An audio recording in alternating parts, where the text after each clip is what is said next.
বাবাজিরা, ভাইরা আমার, হে মুসলমানের ছেলেরা, হে নওজোয়ান যুবকেরা, কষ্ট নিয়েন না, দুঃখ নিয়েন না। সমাজের উন্নয়ন করেন, সমাজের উন্নয়ন করেন, সমাজের কথা চিন্তা করেন। হে মুসলমানের ছেলেরা, কোরআন ছেলেকে তালিম দেন, কোরআন ছেলেদের বুকে ধরিয়ে দেন। কোন কোরআন? যে কোরআনটা পড়লে পরে সব পাওয়া যায়। আবার এখন কিছু ডিজিটাল হাফেজ বেরিয়েছে, হাফেজ, ওরা কোরআন আর খুলবে না, কোরআন আর ছুঁইবে না, এখন মোবাইলে কোরআন পড়ে নেয়। কি বলছে বলেন? মোবাইলে কোরআন পড়ে নাই। ওই হাফেজ গুলো কি জানে না এটা হলো সেই কোরআন যে কোরআনে 30টা পারা আছে, যে কোরআনে 540টা রুকু আছে, যে কোরআনে 114টা সূরা আছে, যে কোরআনে 14টা সিজদা আছে, যে কোরআনে কম বেশি 6666টা আয়াত আছে, যে কোরআনে 86430টা বাক্য আছে, যে কোরআনে 3,23,671টা অক্ষর আছে। ওই কোরআনে 39টা বিষয় নিয়ে আমার আল্লাহ বর্ণনা করেছেন। এক একটা বিষয়ের মধ্যে আমার আল্লাহ অনেক অনেক ঘটনা বর্ণনা করে দিয়েছেন। ওই কোরআন শরীফে 25টা নবীর গুণগান করা হয়েছে। ওই কোরআন শরীফে মূসা নবীর কথা বলা হয়েছে, ইব্রাহিম নবীর কথা বলা হয়েছে, ইউসুফ নবীর কথা বলা হয়েছে, আদম নবীর আলোচনা করা হয়েছে। তবে সবচেয়ে বেশি যে নবীর গুণগান করা হয়েছে 1200 বার, তিনি হলেন দো জাহানের বাদশাহ, হাবিবে কিবরিয়া, জানাতে মুহাম্মদ রাসূলুল্লাহ।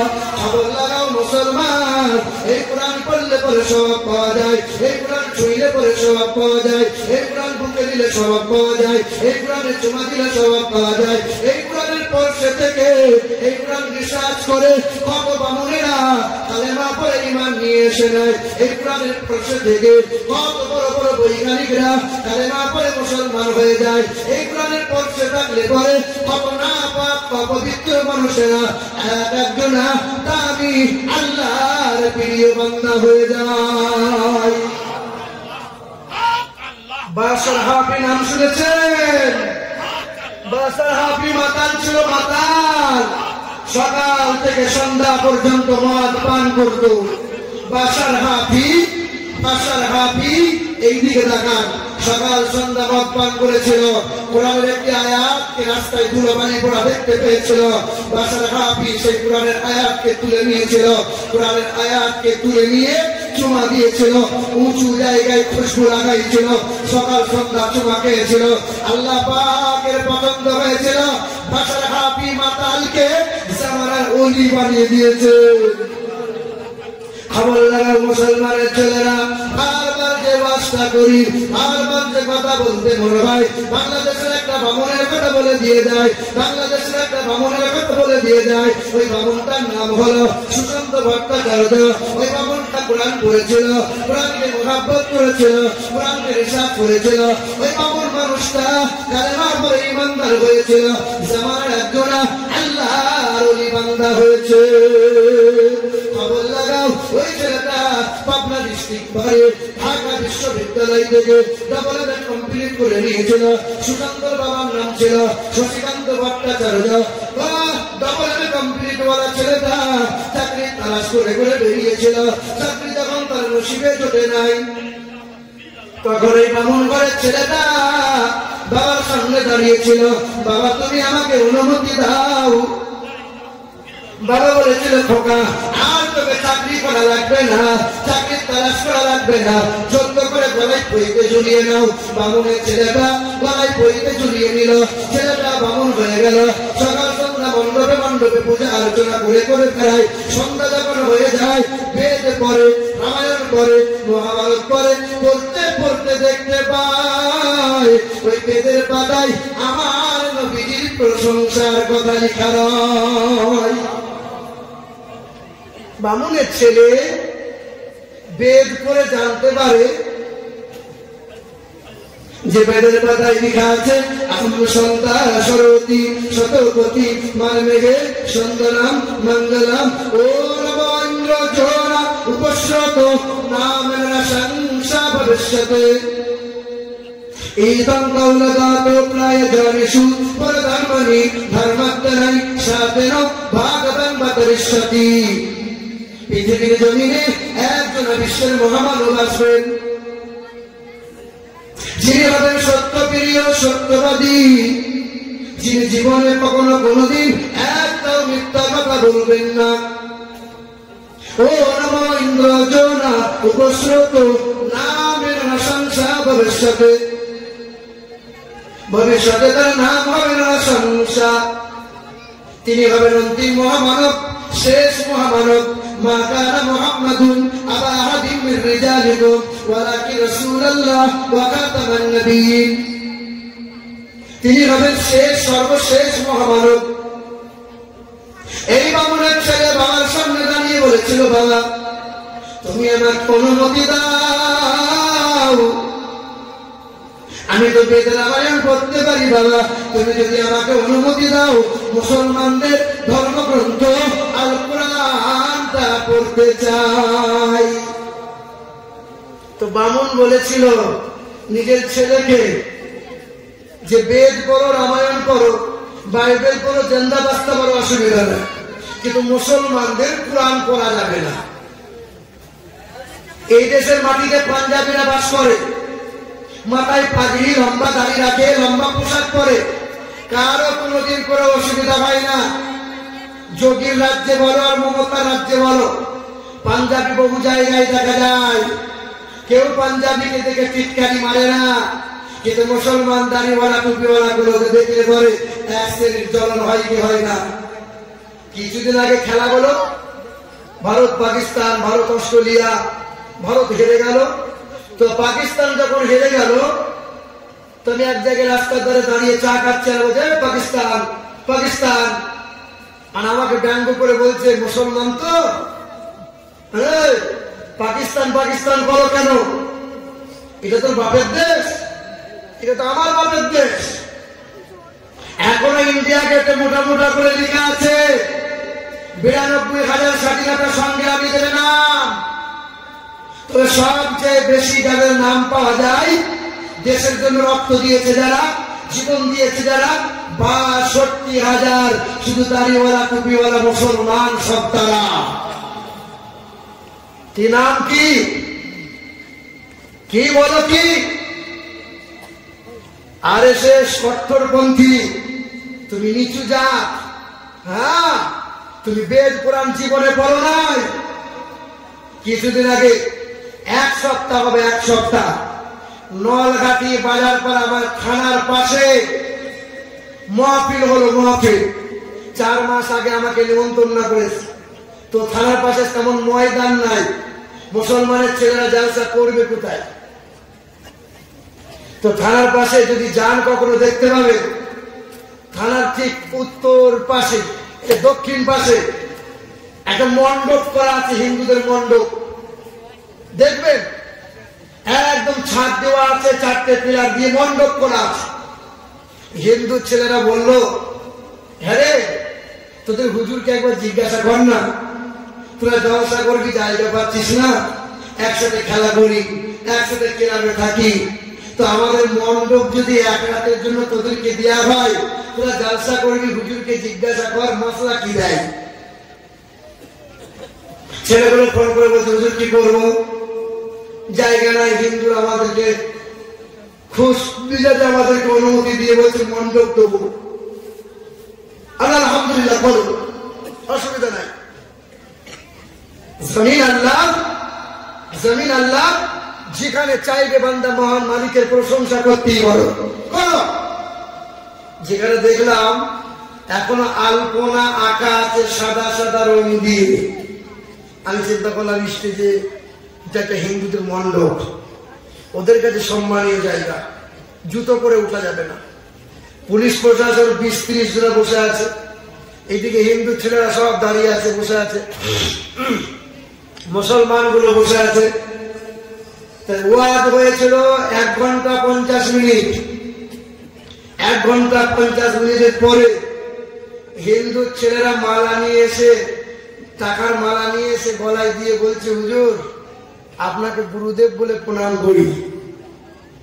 এ বাবাজি ভাই আমার, আমি বললাম শোন খোকা, এর নাম হলো ভারতবর্ষ, এর নাম হলো সম্প্রীতি।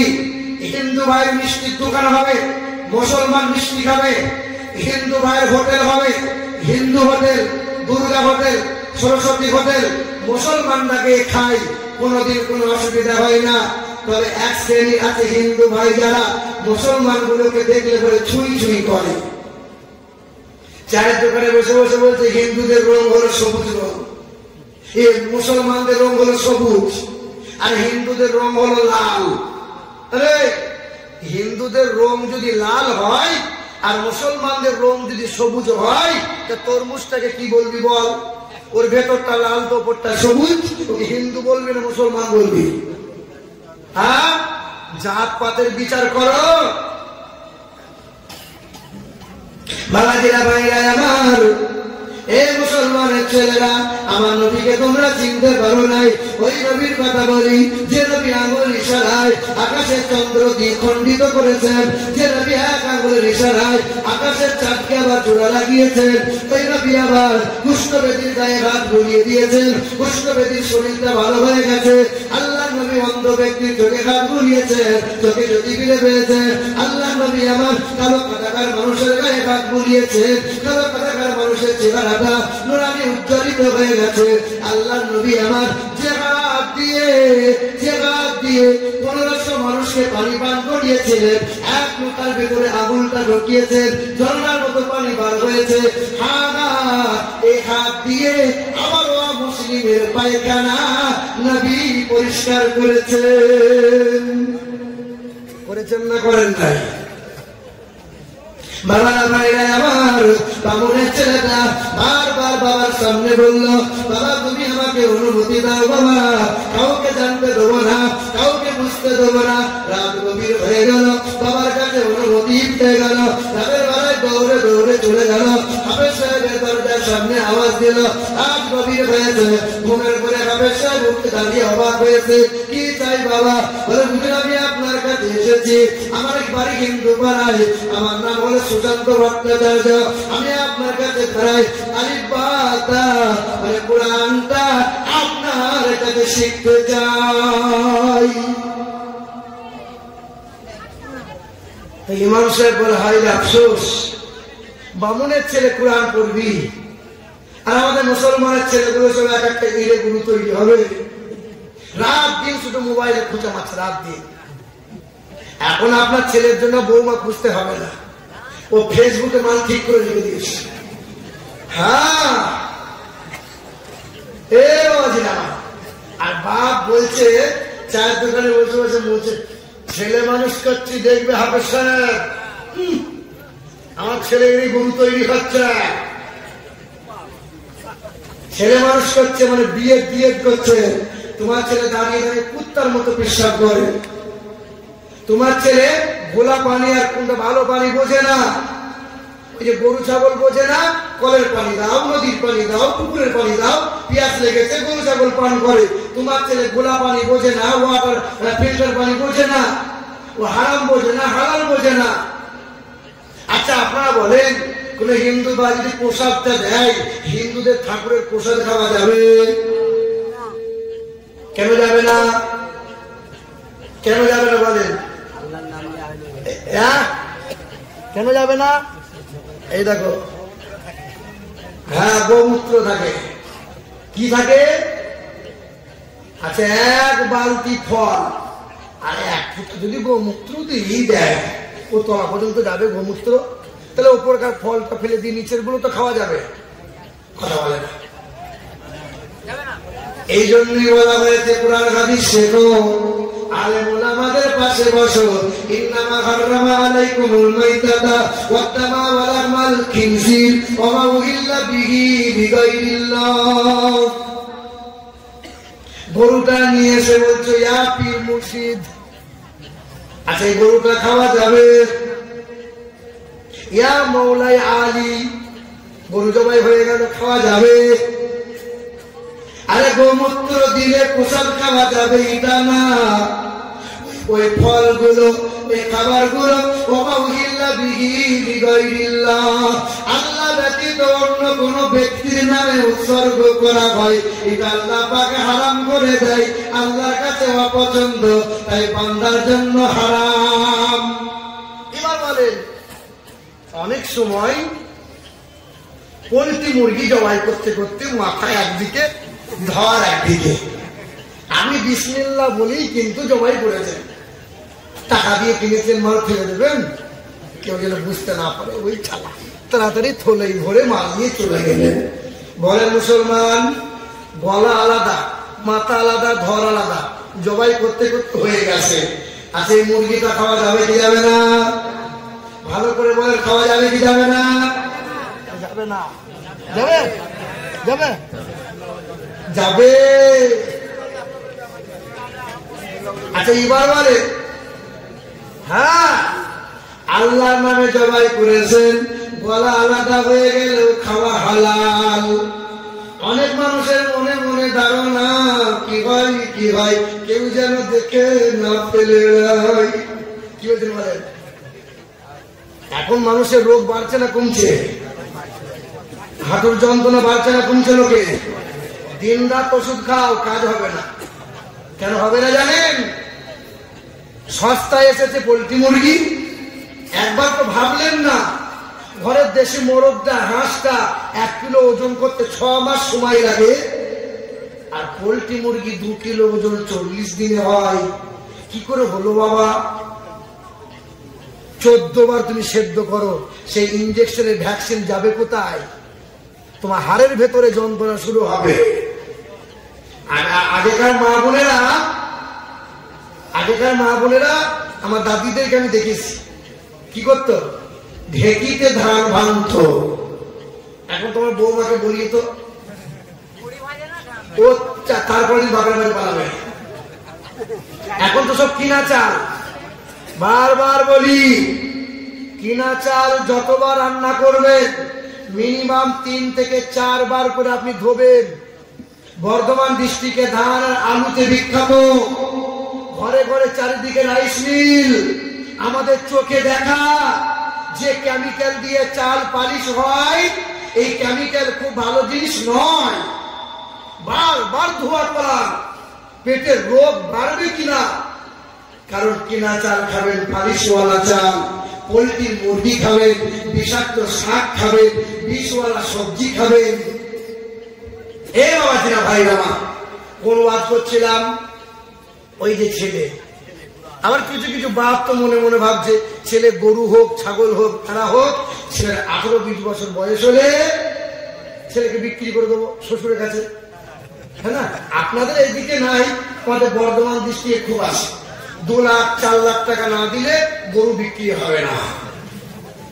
হ্যাঁ, এদিকে আছে। আদেশ করিল আল্লাহ পবিত্র কোরআনে, আর বিবাহ করিও যত আদম সন্তানে। আরে কোরআনে আদেশ আল্লাহ যদি না করিত, আর মানুষের বংশ সব ধ্বংস হয়ে যেত। কিন্তু ভাই বর্তমানে হইতেছে এমন, বেটির বিয়েতে বেটার বাপ নিচ্ছে কত পণ। আরে কেউ বা নিচ্ছে সোনা দানা, কেউ বা টাকা করি। আরে কেউ বা নিচ্ছে সোনা দানা, কেউ বা টাকা করি। আরে কেউ বা নিচ্ছে জমি জায়গা, কেউ বা নিচ্ছে বাড়ি। আবারও কত বাবজি বলে দেখি নিব না গোপন। আবারও কত বাবজি বলে দেখি নিব না গোপন। আর বেটা বেটি সাজিয়ে দিবি বিয়াই আপন। টাকার বেলায় সাধু সাজে, টাকার বেলায় সাধু সাজে, জমির বেলায় চোর। ও টাকা নেবে না, মানে এমন জায়গায় কোপ মারবে বিয়াই মল্লি যেন ছেলে মালিকানা হয়। হ্যাঁ, টাকার বেলায় সাধু সাজে, জমির বেলায় চোর। আর বর্তমানে কিছু বেটার বাপ এমনি হারাম খোর। আরে চোর লোকে চুরি করে অন্ধকার হলে, আরে চোর লোকে চুরি করে অন্ধকার হলে। আর বেটার বাপ চুরি করে দিনের আলোতে। হাইরে বেটার বাপ তুমি এমনি লোভী হলে, টাকার বদলে বেটা বিক্রিও করিলে। আরে রামপুর হাট বাজারে শুনি বিক্রি হয় পাঠা। আরে রামপুর হাট বাজারে শুনি। তোমার ছেলে আছে? মেয়ে আছে? মেয়ে আলহামদুলিল্লাহ, ছেলের বিয়েতে যেন টাকা পয়সা লিও না বাপ। মাশাআল্লাহ, আল্লাহ তোমার বরকত দিক। খুব খুশি হয়ে গেছিল। টাকার বেলায় রামপুরহাট বাজারে সোনি বিক্রি হয় পাঠা, রামপুরহাট বাজারে সোনি বিক্রি হয় পাঠা, আরে পাঠার মতো বিক্রি করো তোমরা নিজের বেটা। আর তোমার জন্য কত নারী বিষ পান করে, আর কত নারী গলায় দড়ি দিয়ে ঝুলে মরে। এর জন্য কে বাদাই জানো ছেলের বাপ, আর বেটির বাপের কাছে নিচ্ছ তুমি শত শত অভিশাপ। আপনার গ্রামের হাফেজ সাহেব জানাজার ময়দানে দাঁড়িয়ে আছে, কোদালের বাপ মরে গেছে, জানাজা হবে। হাফেজ সাহেব তখন বলছে, বাবারা সব জানাজার ময়দানে যারা হাজির আছে, বাবা এই কোদালের বাপ যদি কোনো ভুল ত্রুটি করে থাকে বাপ, সবাই আল্লাহর ওয়াস্তে মাফ করে দাও। সবাই তখন আলহামদুলিল্লাহ মাফ করে দিলাম। ওই জামাতের ভিতরে মেয়ের বাপ দাঁড়িয়ে আছে, আর মনে মনে বলছে, আল্লাহ আমার বিআই মশাই 4 লাখ টাকার দাবি করেছিল, 2 লাখ টাকা 6 মাস দেরি হয়েছিল দিতে, তাই বলে আমার মেয়েটাকে 3 লাখ টাকা দিয়েছিল। মেয়েটা কাঁদতে কাঁদতে বাপের বাড়ি চলে এসেছিল, জমিটা বিক্রি করতে হয়েছিল, বাড়িটা বন্ধক দিতে হয়েছিল। মায়ের আপনার সম্পত্তি বিক্রি করে মেয়ের সুখের জন্য বিআইকে টাকা দিতে হয়েছিল, তবে আমার মেয়ের সুখ হয়েছিল। বাবারা মাইনায় আমার খোদার কসম করে বলে দিয়ে যায়, এই জানাজা আপনার গ্রামের হাফেজ সাহেব নয়, মক্কা মদিনা থেকে হুজুররা যদি আপনার জানাজা পড়িয়ে দেয়, তারপরে আল্লাহর কসম আপনার জন্য মাফ নাই। এই ব্যক্তি যদি 4 বার হজ করে নেয়, তারপরে আল্লাহ আপনাকে মাফ করবে না। হ্যাঁ হ্যাঁ, তাহাজ্জুদের নামাজ আপনি পড়েন, তারপরে আল্লাহ আপনাকে মাফ করবে না। মাফ যদি নিতে হয়, বেঁচে থাকতে বিআইয়ের কাছে যেটা দাবি করেছিলেন, ওই দাবি আনার টাকা ফেরত দেওয়া লাগবে, সোনাটা ফেরত দেওয়া লাগবে, বিআইয়ের হাত ধরে মাফ চাওয়া লাগবে। আল্লাহ পাক বিআই যদি মাফ করে দেয়, তবে আল্লাহ মাফ করবে, নচেত মাফ পাওয়ার রাস্তা নয়।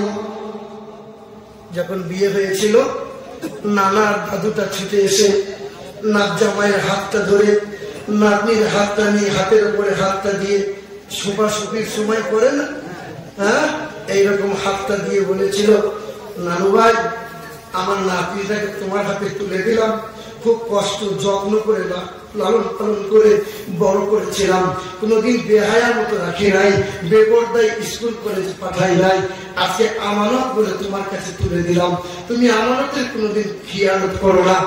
আপনার মতো পুরুষটা সংসার করছে 6 মাস হয়ে গেল, দিন রাত স্ত্রীকে বলে তোর বাপ এই দিল না, তোর বাপ ওই দিল না।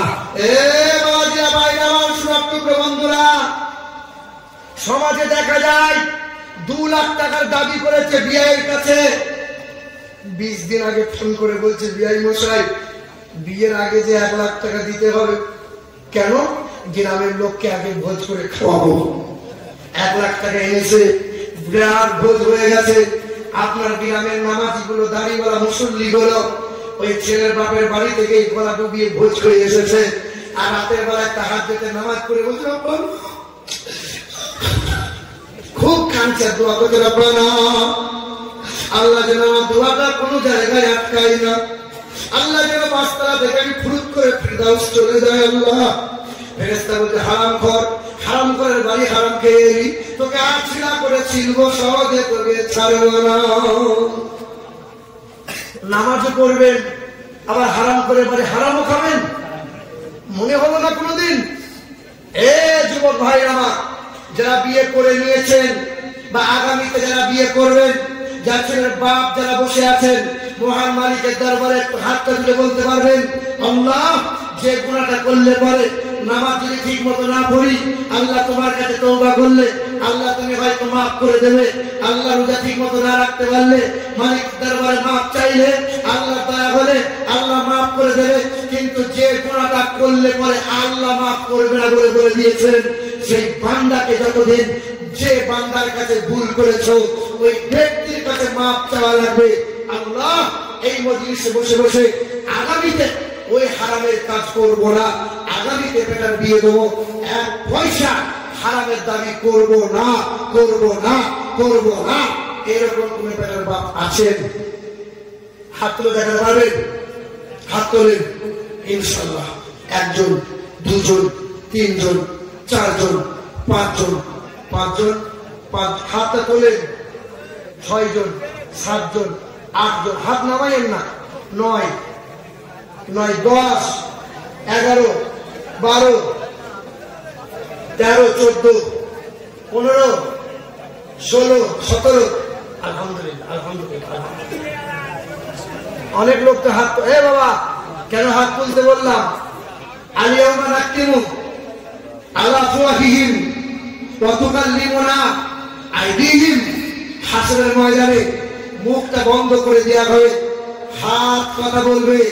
মুসিবতের দিনে হাত যখন কথা বলবে, সেদিন বেড়াটা পার হয়ে যাবে। সুবহানাল্লাহ।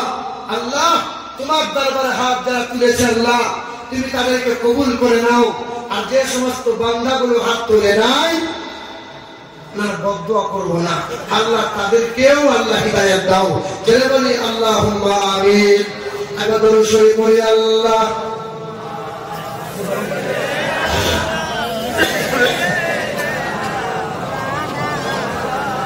মুহাম্মাদ ওয়া আলা আলিহি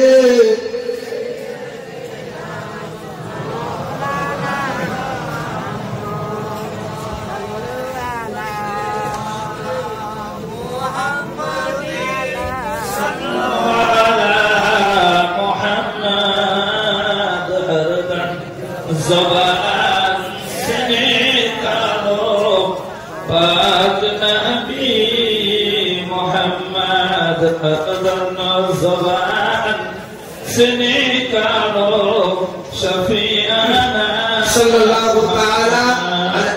পানি খাবেন? খান খান। ওয়াজ আমি করছি, গলা আপনার শুকাচ্ছে? আলহামদুলিল্লাহ, ঠিক আছে, অসুবিধা নেই। দেখান বাবাজিরা, ভাইরা আমার, খুব মনোযোগ সহকারে শোনেন, কথা ভুলে যাবেন না। ওই বামুন ঘরের ছেলেটা কোরআন শরীফটা পড়বে। এ মুসলমানের ছেলেরা, এ নওজোয়ান যুবকেরা, হিন্দু ছেলে কোরআন পড়তে যায়। বলেন বলেন, হিন্দু ছেলে ভাই কোরআন পড়তে পারে কি পারে না? কিন্তু অপবিত্র অবস্থায় কোরআন কেউ ছুঁইতে পারবে না। আমাদের গ্রামগঞ্জে কিছু মহিলাদের মাসলা হলো, মাসে শরীর খারাপ হয়, 7 দিন না হলে মাথা ধোবে না। ঠিক না বল? আপনার বিবিকে বলে দেবেন, মাসে শরীর খারাপ হয়েছে না, মাসিক হয়েছে, 2 দিনে যদি শরীর ভালো হয়ে যায়, গোসল করে নাও, ফরজ গোসল করে কোরআন তেলাওয়াত নামাজ পড়া শুরু করে দাও। 3 দিনে 4 দিনেই যদি শরীর ভালো হয়ে যায়, তুমি বুঝতে পেরেছো শরীর ভালো হয়ে গেছে, পাক পবিত্র হও, কোরআন তেলাওয়াত করো, নামাজ পড়ো, তাসবিহ তাহলিল করো। অপবিত্র অবস্থায় কোরআন ছোঁয়া কিন্তু পড়া যাবে কি যাবে না? জুবান কখনো না পাক। বাবাজিরা, ভাইরা আমার, এই বামুনের ছেলেটা কি করলো? প্রতি রাত গোসল করে পাক পবিত্র হয়ে যায়, ছেলেটা আলিফ বাতা শুরু করে দেয়। 1 রাত হয়ে গেল, 2য় রাত চলে গেল, 1 মাস চলে গেল, 2য় মাস চলে গেল, 3 মাস কেটে গেল। 3 মাসের মধ্যে বামুনের ছেলেটা কোরআন পড়া শিখে নিল। এটা এমন একটা আশ্চর্য কিতাব, এটা এমন একটা আশ্চর্য কিতাব। এই কিতাব যত পড়ে ছেলে দুনিয়ার যত কবিতা গ্রন্থ ধীরে ধীরে সব ভুলে যায়, দুনিয়ার গানগুলো ভুলে যায়, দুনিয়ার মন্ত্রগুলো ভুলে যায়। বামুনের ছেলে ঠাকুর ঘরে বসে বসে কোরআন পড়ে, কোরআনের অনুবাদটা পড়ে, সূরা রহমানটা পড়ে, সূরা ওয়াকিয়া পড়ে, সূরা ইয়াসিন পড়ে। পড়তে পড়তে ছেলেটা কোরআনের মহব্বত অন্তরে জাগিয়ে নাই। আপনার গ্রামে কত মাস্টার আছে, ছেলেটা টিউশনি পড়ায়, কত মাস্টার আছে, ওই ছেলেটা মাস্টারি করে, হাই স্কুলে মাস্টারি করে। 1 বছর নয়, 10 বছর ছেলেদেরকে পড়ায়, বর্ণ তো বর্ণ পরিচয় বইতে পড়ায়, অ আ ক খ এক বাক্য পড়াই কি পড়াই না, 10 পাতা 12 পাতার চটি বই 10 বছর ধরে পড়ায়, 20 বছর ধরে পড়ায়। মোমাড্ডা বলো, রামপুরহাট বলো, এলাকার কোন একটা মাস্টারকে বলো দেখি এই 10 পাতার চটি বইটা একবার না দেখে ছোটস্থ বলে দাও। পারবে? এই 10 পাতার চটি বই কেউ বলতে পারবে না। এটা এমন একটা আশ্চর্য কিতাব। রামপুরহাটে খবর লাগাও, বীরভূমে খবর লাগাও, মুর্শিদাবাদে নয়, মেদিনীপুর হুগলি নয়, 24 পরগনা শুধু নয়, কোচবিহার জলপাইগুড়ি নয়, গোটা বিশ্বের মাটিতে কোটি কোটি কোরআন শরীফের হাফেজ দেখা যাবে।